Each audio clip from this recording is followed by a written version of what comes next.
Before we go sailing, I have a few projects to take care of. One of those projects is installing a boom kicker, which supports the boom. You might have seen one of our other videos where the boom falls on my wife's head because the halyard let loose.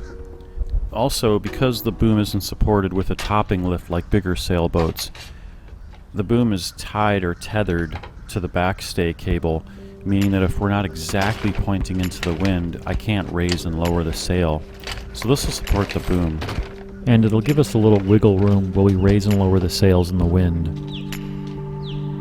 This installation went really well. First, I removed the boom off the mast, and there are a series of other things that I need to remove out of the mast slot so that I can put in the mount or the bracket for the boom kicker. So the first thing I did was removed the boom stop, which is just a screw, and then I'm sliding out the cleat for the downhaul, then the support for the pop top. When you pop the convertible top up, it holds it in place. And then I'm screwing the mount on, sliding the downhaul or the place that you tie the boom down with back on. It's a cleat. And then the little set screw for the boom back in.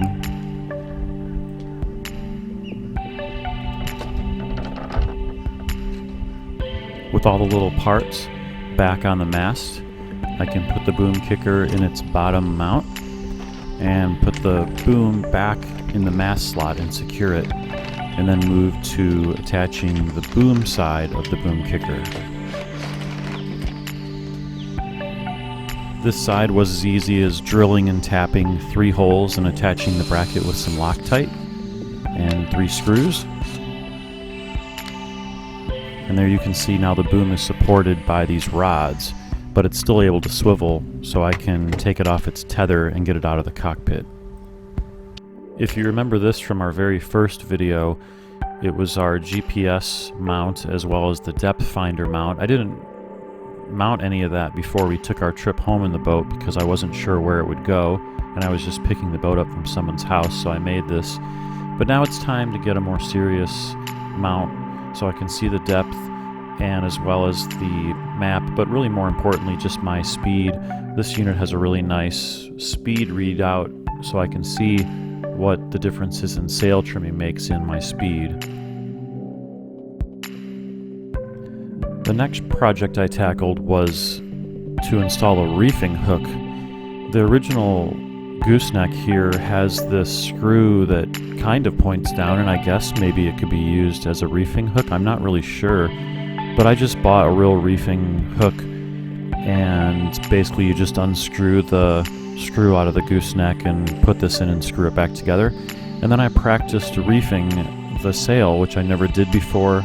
I'm in the marina, so it was a good opportunity to try it.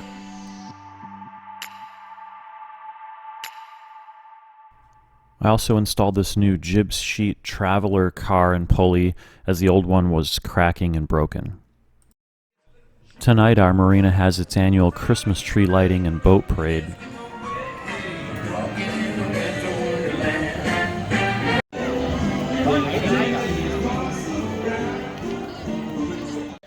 After the boats go by out in the water, they come in one by one into the marina so that people sitting on the bleachers can see them all. And the whole marina was just set up with everyone partying and boats decorated. It was pretty cool.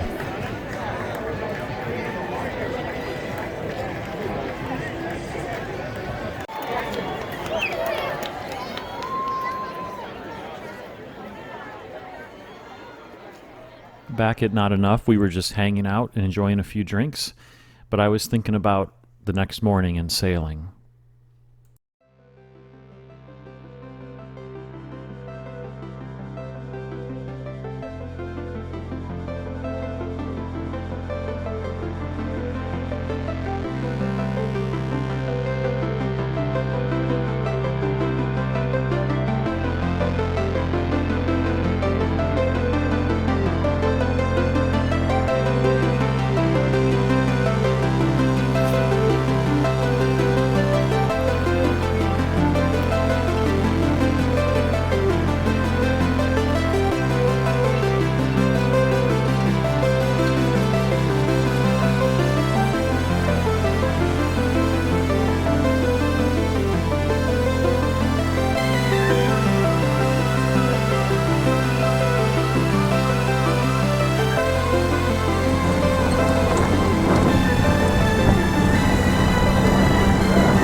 rocks the boat a little bit.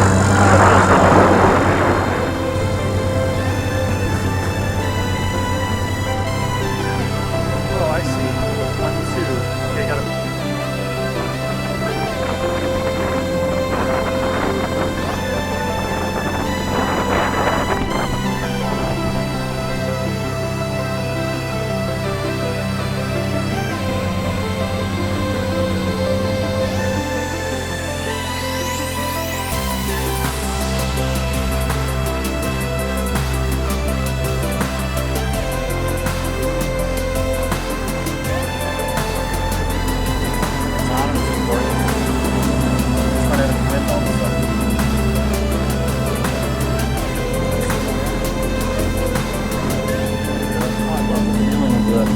When the wind hits and it stabilizes the boat, it just locks it in like that. It feels good.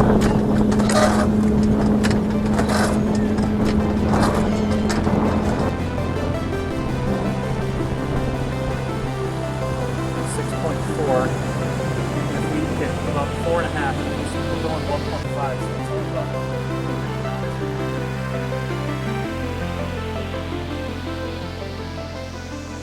about 8.5.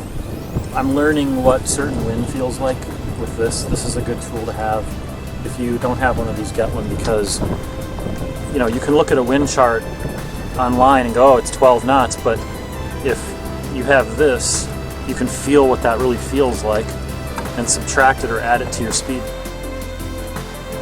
And then you kind of get a feel for what the boat does in certain winds and what you do and don't want to sail in. So